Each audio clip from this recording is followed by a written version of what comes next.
Bienvenue à vous. Vous êtes sur l'Atlas des contes.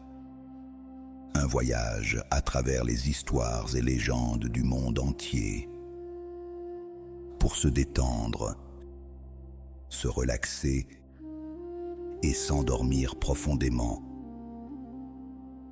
Si vous aimez ce que vous découvrez ici, je vous invite à vous abonner pour explorer encore plus de récits merveilleux venus des quatre coins de la planète. Ce soir, nous partons au cœur de l'Asie centrale, en Ouzbékistan, sur les traces d'un jardin oublié, un des jardins de Tamerlan, chef de guerre du XIVe siècle et maître de Samarcande. Caché par le temps et le silence. Une histoire ancienne, où la beauté se mêle au pouvoir, où la nature garde des secrets plus anciens que les hommes, et où un lieu sacré attend d'être servi plutôt que possédé. Avant de commencer, laisse simplement ton corps se déposer là où il est, sans rien attendre. Ferme doucement les yeux. La nuit est calme, le ciel est vaste et l'air est tiède, chargé de parfums lointains. Imagine un jardin endormi, protégé par des murs anciens, où l'eau coule lentement, sans jamais presser son chemin. Des arbres immobiles, des feuilles qui frémissent à peine, et une lumière douce comme posée sur le monde. À chaque inspiration, laisse entrer cette fraîcheur nocturne. À chaque expiration, laisse s'éloigner ce qui n'a plus besoin d'être retenu. Tout devient plus lent, plus silencieux. Relâche les épaules. Laisse le poids de la journée descendre, comme une poussière que le vent emporte.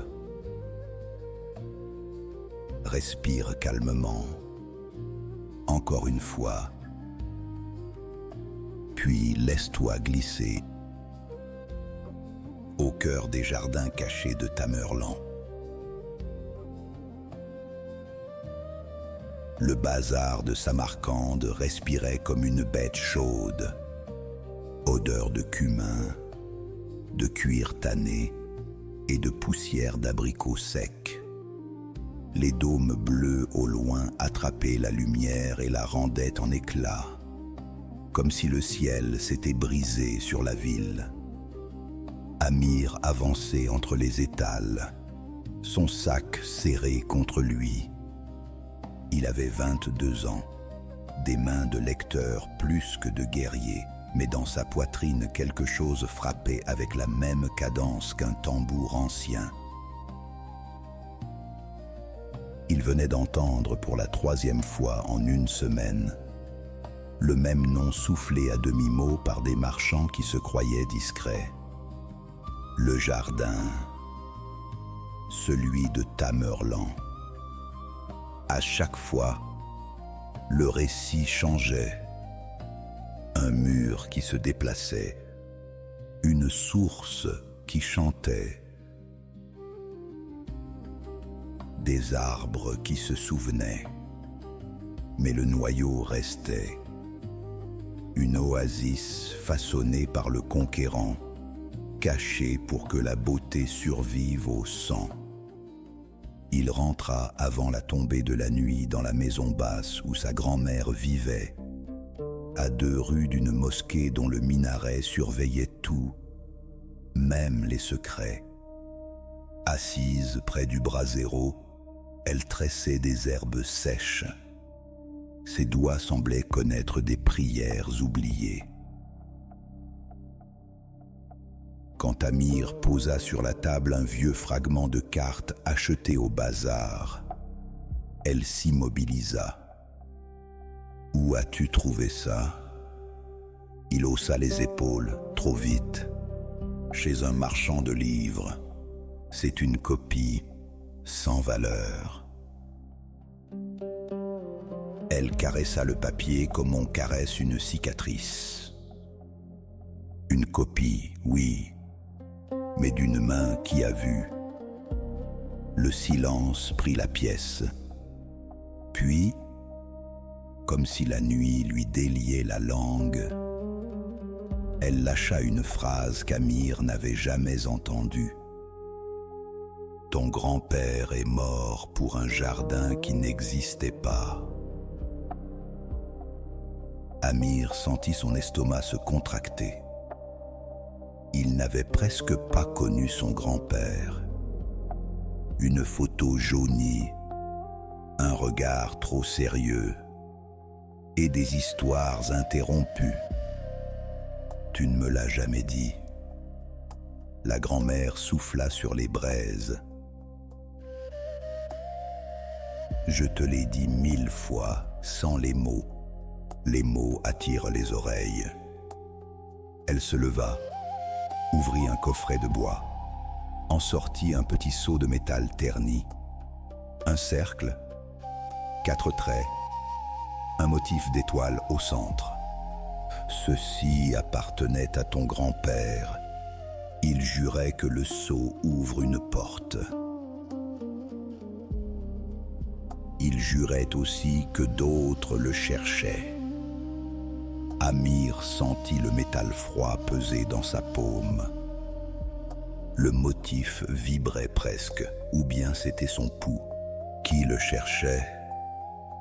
La grand-mère le regarda enfin. Ses yeux n'étaient pas doux. Ils étaient lucides. Des hommes qui n'aiment pas les histoires. Ils aiment ce qu'elles cachent. Cette nuit-là, Amir ne dormit pas. Il étala ses fragments.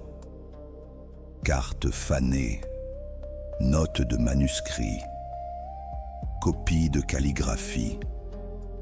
Il relut les marges, les indices, les noms de vallées oubliées.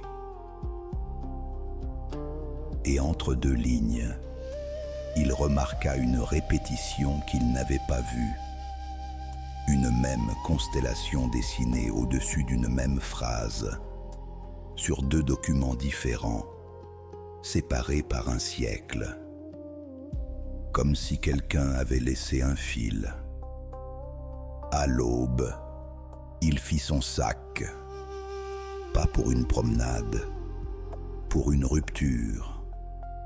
La grand-mère l'attendait dans la cour, déjà debout. Tu pars. Je reviens avec une vérité. Elle secoua la tête, pas en désaccord, en tristesse. La vérité est une bête. Elle mord ceux qui la nourrissent.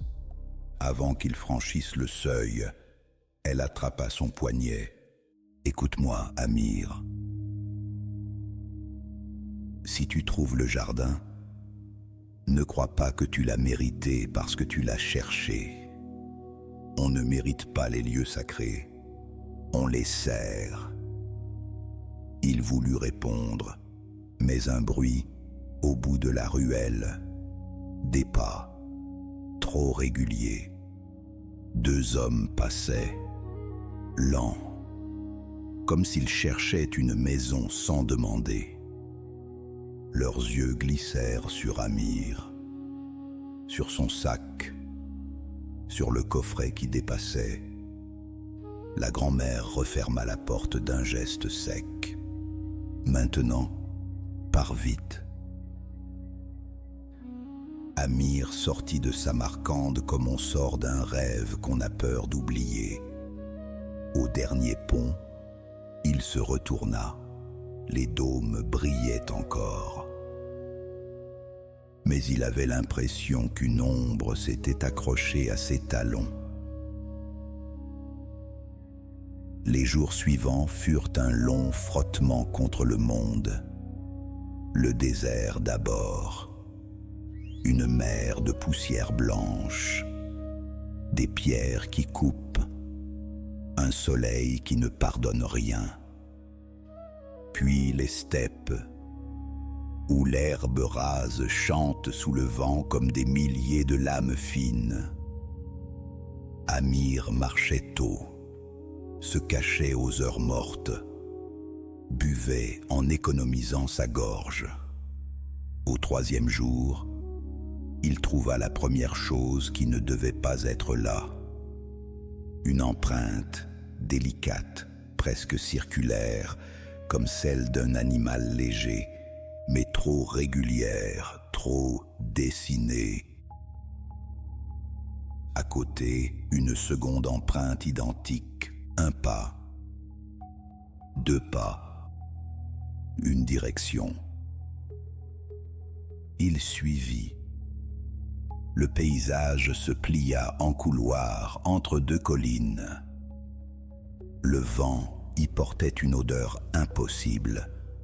Menthe sauvage, résine chaude, fleurs sucrées, un parfum de jardin au milieu de la sécheresse.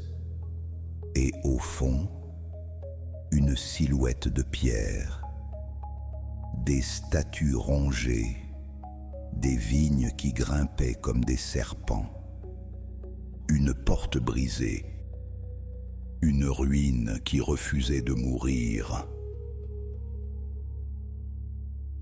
Il s'approcha, le cœur tendu. À l'intérieur, des carreaux de faïence encore bleus sous la poussière, des arches effondrées, et ce silence particulier des lieux où l'on n'est pas seul, même quand on l'est. Une voix surgit derrière lui. Tu marches sans guide, c'est courageux ou stupide. Amir se retourna d'un bond. Une femme était là, à deux pas, sortie d'une ombre. Vêtements de voyage, visage hâlé, yeux clairs et précis. À sa ceinture pendait un petit couteau, pas décoratif. « Qui es-tu » demanda Amir. Dilnoza. « Je connais ces routes. Et toi, tu cherches quelque chose qui attire les morts. » Amir serra son sac. « Je cherche un lieu. » Elle sourit sans joie. « Tout le monde cherche un lieu. Certains cherchent surtout ce qu'il y a dessous. » Avant qu'il puisse refuser, un bruit de pierres roulantes au loin les fit taire. Dilnoza posa la main sur le mur, écouta, puis murmura « On vous suit ». Le « vous » lui glaça la nuque. Il y avait donc vraiment quelqu'un. Ils quittèrent les ruines par une brèche. Dilnoza l'emmena à travers un lit de rivière à sec, puis derrière une falaise. Là, caché comme une blessure verte dans la roche, l'oasis apparut. Eau immobile, claire, comme un miroir, poli. Palmiers et buissons fleuris serrés les uns contre les autres comme des exilés. L'air y était plus frais, presque vivant. Amir s'agenouilla au bord, but, et sentit l'eau lui traverser le corps comme une promesse. Sur une pierre près de l'eau, des inscriptions anciennes. Il les reconnut. perçants, mêlés de Tchagatai, des mots de conquête et de regret. Dilnoza suivit son regard. Ça parle d'un passage. Amir effleura les symboles. Une phrase se démarqua, gravée plus profondément. 4 souffles pour une porte, 4 serments pour un jardin. La tension revint, brutale. Un clapotis derrière les palmiers. Un éclat métallique, furtif. Dilnoza tira Amir en arrière. 2 hommes sortirent des branches, mais pas ceux de la ruelle. Ceux-ci portaient des vêtements de piste, des visages fermés et une assurance d'habitués. « Donne le sac », dit l'un, sans élever la voix. Amir sentit sa gorge se refermer. Sa main chercha le seau dans sa poche, comme si un morceau de métal pouvait le sauver. Dilnoza, elle, ne négocia pas. Elle lança une poignée de sable dans les yeux du premier, frappa le second au genou. Les hommes jurèrent, avançant malgré tout. Amir ne réfléchit pas. Il attrapa une branche morte, la brandit, mais ce n'était qu'un geste désespéré. Le premier homme, déjà revenu, sortit une lame. Au moment où la lame allait descendre, un grondement sourd vibra sous leurs pieds. L'eau de l'oasis trembla. Les palmiers frissonnèrent comme si la terre avait respiré. Les 3 hommes se figèrent, même les poursuivants reculèrent d'un pas. « Qu'est-ce que » murmura Amir. Dilnoza le fixa, plus pâle. « Tu as réveillé quelque chose. » Les hommes profitèrent du trouble pour se retirer. Pas en fuite, en promesse. « On se reverra », lança l'un. Personne ne garde un paradis sans payer. Quand ils disparurent, Dilnoza attrapa Amir par le col. « Tu as quoi sur toi ?» Amir hésita, puis, presque à contre-cœur, il sortit le sceau de sa grand-mère. Les yeux de Dilnoza s'élargirent, une fraction de seconde. « Je connais ce symbole. Il est lié aux 4 reliques. » Le mot « relique » fit sonner une cloche dans l'esprit d'Amir. Le manuscrit, les marges, la constellation, tout s'alignait. Ils repartirent avant le coucher du soleil.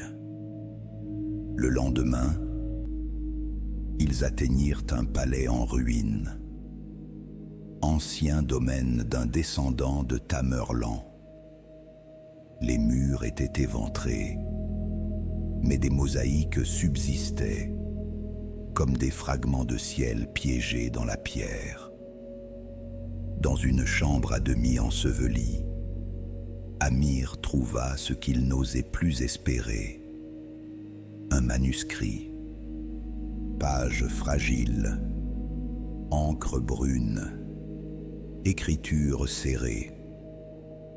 Il déchiffra à voix basse, tandis que Dilnoza surveillait l'entrée.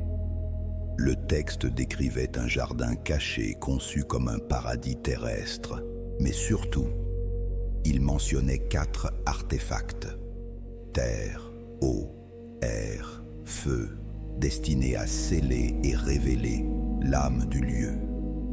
Plus bas, une note différente, griffonnée à la hâte. Le gardien ment. La porte exige un prix. Ne réunis pas les quatre si ton cœur est fendu. Amir sentit un froid lui remonter la colonne. Le gardien ment, répéta Dilnoza. Il y a donc un gardien. Ils quittèrent le palais au crépuscule, et Amir eut l'impression que les ruines les regardaient partir. La vallée où les indices les menèrent ensuite semblait irréelle. Roches déchiquetées, ruisseaux transparents, fleurs sauvages éclatantes comme des braises. Le vent y parlait dans une langue douce et ancienne. Au matin, ils trouvèrent l'arche, un passage étroit taillé dans la montagne, décor de motifs timourides. Le seuil exhalait une fraîcheur de cave et de feuilles écrasées. Amir posa le seau contre une cavité presque invisible. Un déclic léger. La pierre vibra. La porte s'ouvrit. À l'intérieur, le passage serpentait, alternant tunnels naturels et cours secrètes. Des mosaïques incrustées dans la roche scintillaient sous la lueur oblique. Des carvages représentaient des constellations, des oiseaux, des figures royales, et parfois des visages sans yeux, comme si l'artiste avait refusé de leur donner une âme. Ils avancèrent, et la tension revint par vagues, régulières. Un souffle froid soudain, une ombre qui n'était pas la leur, un écho de pas quand ils s'arrêtaient. Dilnoza finit par avouer, à voix basse, « Je n'ai pas été honnête non plus. » Amir s'immobilisa. « Quoi ?» Elle serra ses doigts autour de son couteau, plus pour se donner du courage que pour menacer. « Je ne t'ai pas rencontré par hasard. On m'a demandé de te trouver. » Le couloir sembla se rétrécir. Qui ? Un homme à Samarcande. Il se faisait appeler Kadir. Il paie bien. Il veut le jardin. Amir sentit une colère brutale, un mélange de trahison et de peur. « Donc tu me conduis à lui ?» Au début, oui. Puis j'ai compris que ce n'était pas un trésor qu'il voulait, mais une clé. Et toi, Amir, tu n'es pas juste un chercheur, tu es la serrure. Il voulut reculer, mais un bruit derrière eux, un frottement, trop proche. Ils tournèrent la tête et virent une lueur au fond du tunnel. Des torches. Les poursuivants avaient trouvé le passage. Dilnoza attrapa Amir. « Si tu me crois encore, cours. » Ils coururent. La roche renvoyait leur souffle. Les torches derrière eux se rapprochaient. Et les symboles sur les murs semblaient défiler comme des avertissements. Ils débouchèrent sur une mare cristalline, ronde, au centre d'une salle naturelle. L'eau reflétait le ciel, mais il n'y avait pas d'ouverture. Amir regarda le reflet. Au lieu de son visage, il vit un autre homme, armure, turban, regard de fer, Tamerlan, ou une image de lui. Puis le reflet changea. Un jardin brûlé, des fleurs noires, un pavillon effondré. La vision n'était pas un souvenir, c'était un futur possible. Amir recula, tremblant. « La porte exige un prix », murmura-t-il, repensant à la note. Dilnoza posa sa main sur son épaule. On paiera plus tard. Maintenant, on survit. Ils trouvèrent une issue étroite, un boyau qui les mena à une dernière arche. Derrière, la lumière apparut, le ciel, l'air libre et une plaine ouverte. Et là, comme un rêve posé sur la terre, le jardin secret. Les murs antiques encerclaient le lieu, ornés de carreaux délavés mais toujours lumineux, comme si le bleu avait résisté au temps par orgueil. À l'intérieur, une symphonie vivante. Arbres fruitiers lourds, rosiers sauvages, herbes médicinales, canaux d'eau en cascade. Le désert restait dehors, humilié. Amir resta immobile, submergé. Tout était trop beau pour être vrai, et précisément pour ça, dangereux. Un pavillon central dominait l'ensemble. Dôme gracieux, fresques fines, inscriptions calligraphiées célébrant la nature et la mort comme des sœurs. Il n'était pas seul. Un homme âgé était assis sous un mûrier ancien sur un banc de pierre usée. Sa posture était calme, mais sa présence avait quelque chose de tranchant, comme un couteau posé sur une table. « Amir, dit-il, comme s'il l'attendait depuis toujours. » Amir sentit sa gorge se serrer. « Qui êtes-vous » ? »« Rustam, gardien du jardin. » Dilnoza se tendit. « Il connaît ton nom, » murmura-t-elle. Rustam sourit, triste. Les murs écoutent ici, et les racines se souviennent. Il se leva lentement, et le jardin sembla se taire une seconde. Tu as ouvert la porte avec un seau. Ce seau n'appartenait pas à n'importe qui. Amir pensa à son grand-père. Vous l'avez connu. Les yeux de Rustam se voilèrent. Oui, il est venu ici, il y a longtemps. Il a voulu repartir avec quelque chose. Le jardin ne l'a pas laissé. Amir sentit une rage froide. Vous l'avez tué ?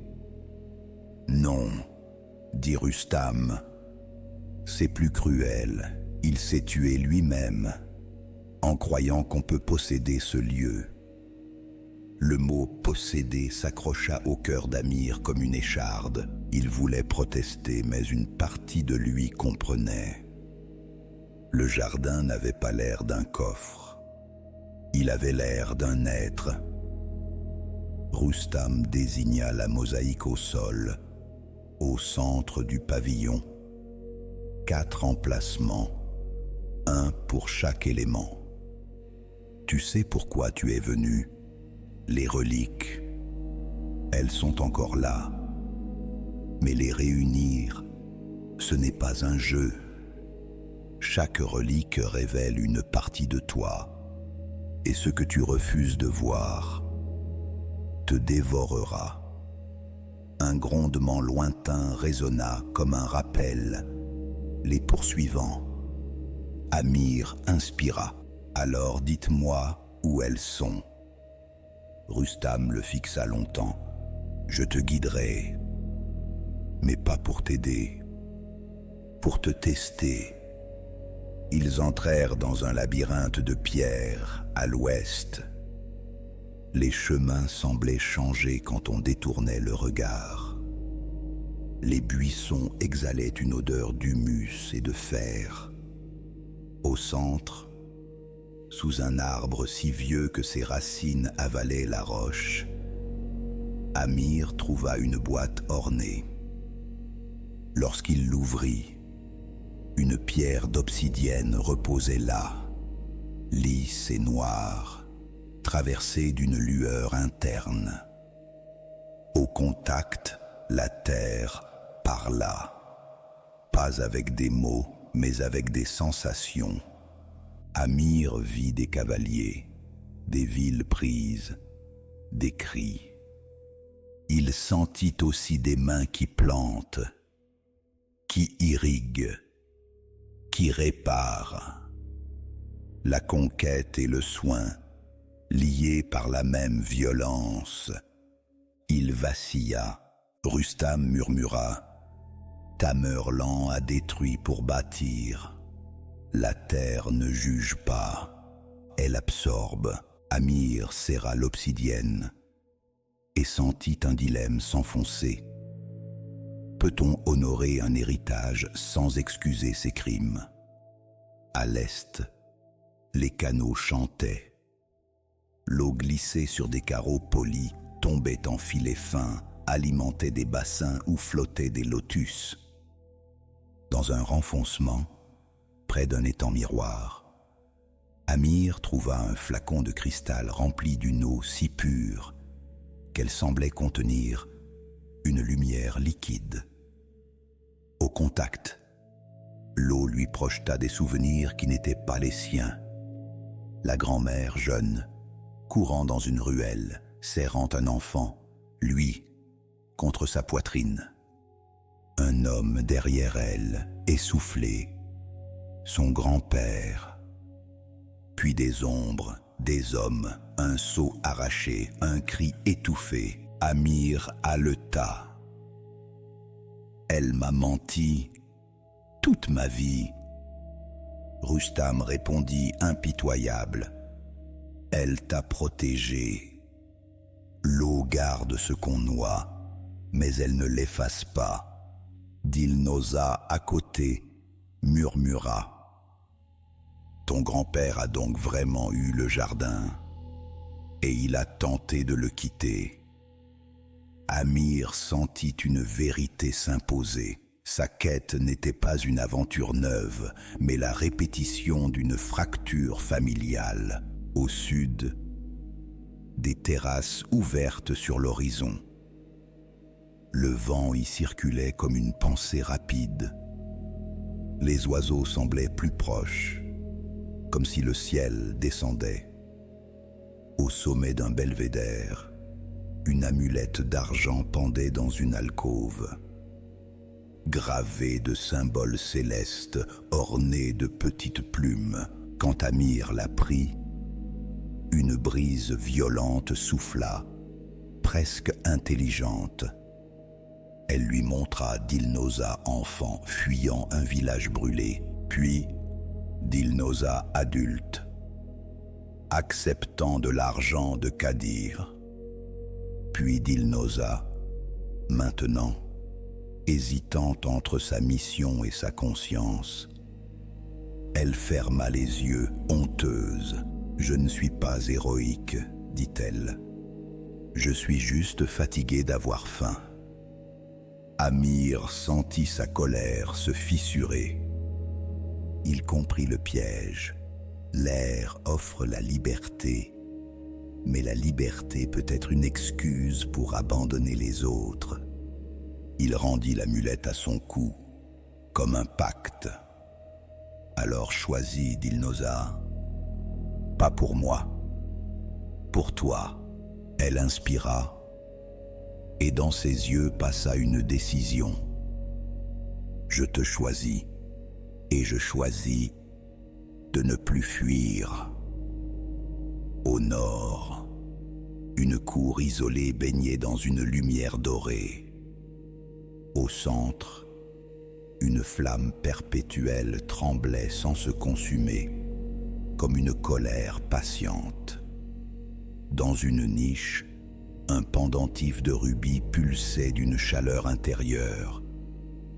Au moment où Amir le prit, un choc le traversa. Il vit Tamerlan, seul, La nuit, dans ce même pavillon, regardant son jardin comme on regarde une faute magnifique, il entendit sa voix, basse, presque humaine. Je peux prendre des empires, mais je ne peux pas prendre le temps. Puis la vision bascula. Des hommes modernes, armes et lampes, envahissant le jardin. Kadir en tête, sourire affamé. Et derrière Kadir, la grand-mère d'Amir, plus jeune, lui remettant le seau. Amir chancela. « Quoi ?» Rustam le regarda, et cette fois son masque se fissura.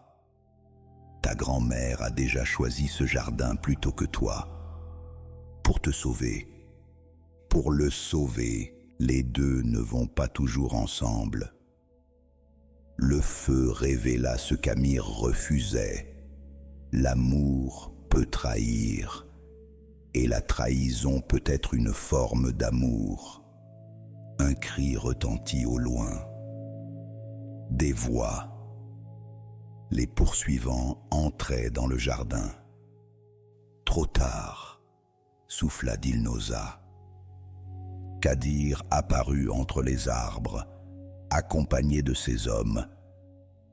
Il avançait comme un propriétaire, ses yeux brillèrent en voyant les reliques. « Amir, tu as fait le travail, je te remercie. » Il montra le pavillon. « Mêlé sur la mosaïque, ouvre-moi ce que Tamerlan a scellé. » Amir sentit tout le jardin retenir son souffle. Rustam se plaça devant la mosaïque. « Non. » Kadir sourit. « Alors je tuerai le gardien, comme la dernière fois. » Le dernière fois coupa Amir en deux. Son grand-père, ici, sous ces murs, Dilnoza fit un pas, couteau sorti. Kadir leva la main. Deux de ses hommes pointèrent des armes improvisées, mais suffisantes. La tension devint un fil prêt à rompre. Amir serra les reliques. Il comprit que le vrai choix n'était pas ouvrir ou pas. C'était qui déciderait. Il s'avança vers la mosaïque. Kadir triompha déjà. Amir posa la terre, l'eau, l'air, le feu, mais pas aux emplacements attendus. Il les inversa, volontairement selon la constellation qu'il avait repérée dans ses manuscrits. Rustam comprit trop tard. Amir, non. Le sol vibra. La lumière du jardin changea, comme si une autre saison tombait d'un coup. Les fontaines devinrent plus vives. Les fleurs se dressèrent comme des flammes silencieuses.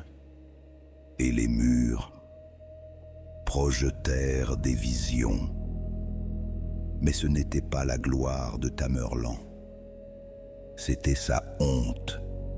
Des cités en cendres, des enfants pleurant, des artisans forcés de bâtir un paradis sur des ruines. Kadir recula, déstabilisé. Ces hommes hésitèrent, frappés par les images qui semblaient leur parler directement. Rustam fixa Amir, bouleversé. « Tu as retourné le rite. » « Oui, » dit Amir, la voix cassée. « Vous vouliez me tester. Moi, je teste le jardin. Je veux savoir s'il protège la beauté ou s'il protège le mensonge. » La mosaïque s'illumina d'une brûlure blanche. La flamme perpétuelle grandit, non pas pour consumer, mais pour révéler. Les visions se resserrèrent sur Kadir. On le vit enfant, pauvre, humilié, jurant qu'un jour il posséderait quelque chose que personne ne pourrait lui prendre. La scène s'effaça.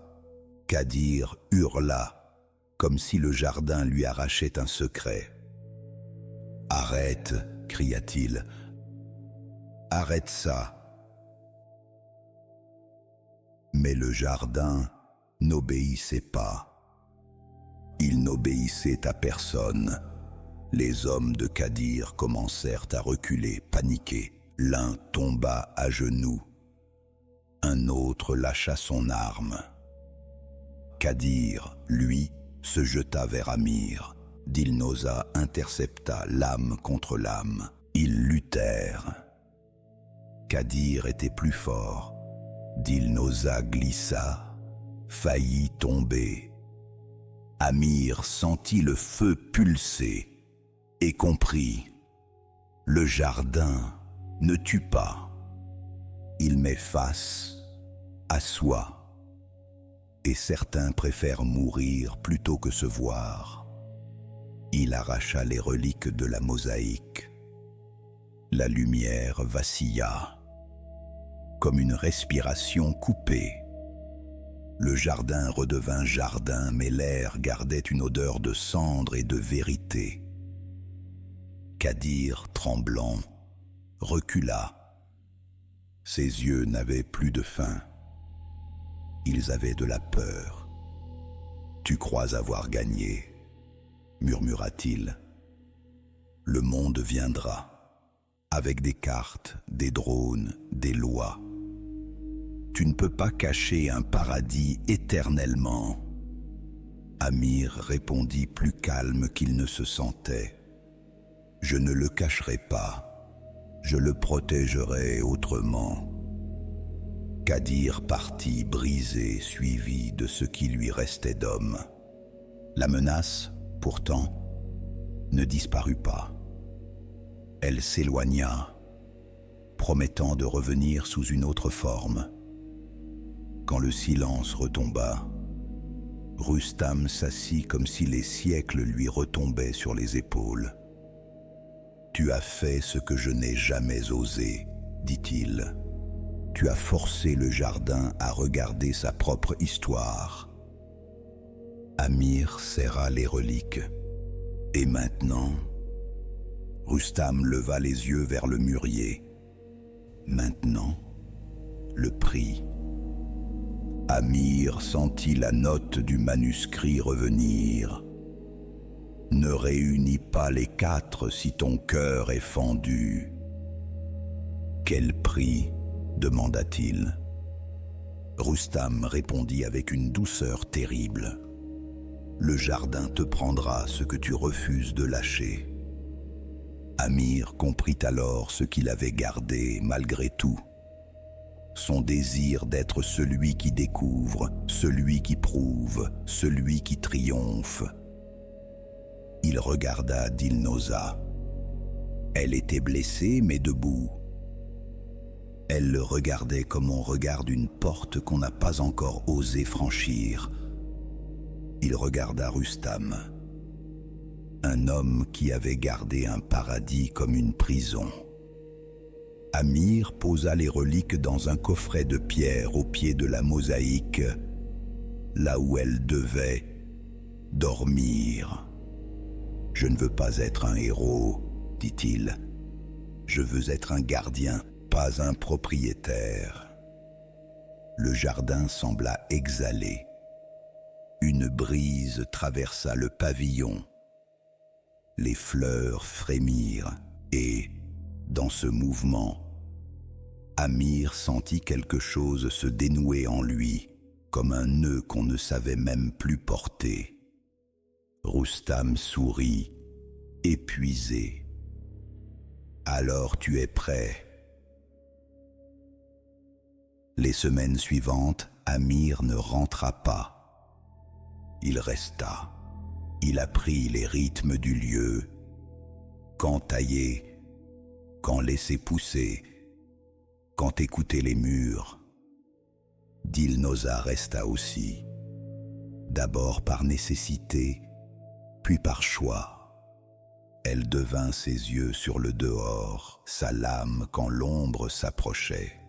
Amir écrivit tout. Les inscriptions, les plantes, les conduits d'eau. Mais il n'envoya pas ses notes au premier érudit venu. Il comprit vite que révéler trop vite, c'était livrer. Il choisit une voie plus lente, inviter des personnes dignes, une à une, des botanistes respectueux, des historiens prudents, des poètes qui savent se taire. Un soir, sous le mûrier, Amir alluma des lanternes. Des musiciens jouèrent des mélodies anciennes. Les mots des poètes se mêlèrent au bruit de l'eau. Et, dans cette beauté partagée, Amir sentit enfin ce que sa grand-mère avait voulu dire. On ne mérite pas un lieu sacré. On le sert. Parfois, la nuit, il entendait encore l'écho de Qadir, la promesse des hommes qui reviendront. Alors Amir marchait jusqu'au pavillon central, posait la main sur la mosaïque froide et murmurait au jardin: « Je ne te laisserai pas redevenir une arme. » Le jardin ne répondait pas avec des phrases, il répondait avec la vie. Une fleur qui s'ouvre, une eau qui coule, un vent qui change. Et dans ce dialogue silencieux, Amir comprenait la leçon ultime de Tamerlan. Non pas sa conquête, mais son aveu. On peut bâtir un paradis, mais on ne le possède jamais. On le garde le temps d'une vie, puis on le transmet, comme une flamme qu'on protège du vent sans jamais la serrer trop fort.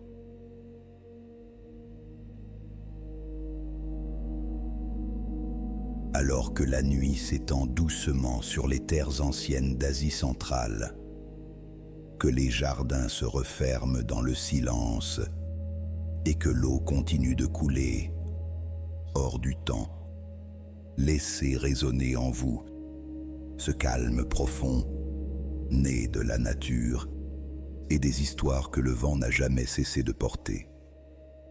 Si la légende des jardins cachés de Tamerlan vous a touché, vous a apaisé ou vous a doucement accompagné vers le sommeil, n'hésitez pas à partager vos impressions dans les commentaires.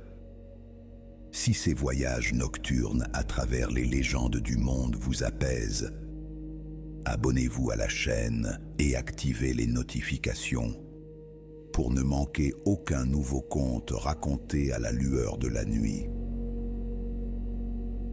Et si cette narration vous a guidé vers le repos, un simple j'aime est une belle façon de soutenir ce travail et de permettre à ces récits anciens, empreints de mémoire et de silence, de continuer à être transmis de génération en génération. Le conteur vous remercie de votre écoute et vous souhaite une douce et agréable nuit.